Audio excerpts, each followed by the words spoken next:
Hi guys, welcome to my channel. This name is Ritik SSR Vlogs YT. ఇప్పుడు మనం start చేసాం. M1873 తీసుకుందాం. గన్లు వస్తే కనుక ఏది వస్తే అది తీద్దాం. వచ్చింది తీద్దాం. అంతలోపు మీరు లైక్ షేర్ సబ్స్క్రైబ్ చేసుకోండి.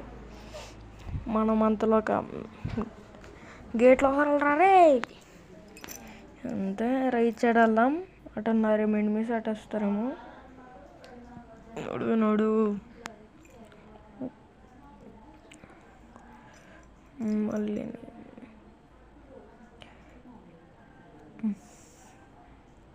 వెళ్దాం. ఇది ఓడర్ కనిపించలేదంటరా. రే అటు వెళ్దాం. ఇందాక ఫస్ట్లు చూసారు కదా, అది ఎలా కొట్టాడో ఇక్కడ ఉంటుంది చూడండి. రీడు ఉన్నాడు ఇక్కడ ఎక్కువ ఊరి ఫ్లాష్ మ్యాన్ ఎలా కొట్టాడు. ఈడన్నా కొడతాడని చూద్దామంటే ఈడు యూఎస్పి తగలయ్యా. రే పండమెట్టి అయిపోడు. అంతేగా ఈరోజు వీడియో మళ్ళీ కలుస్తా. బాయ్.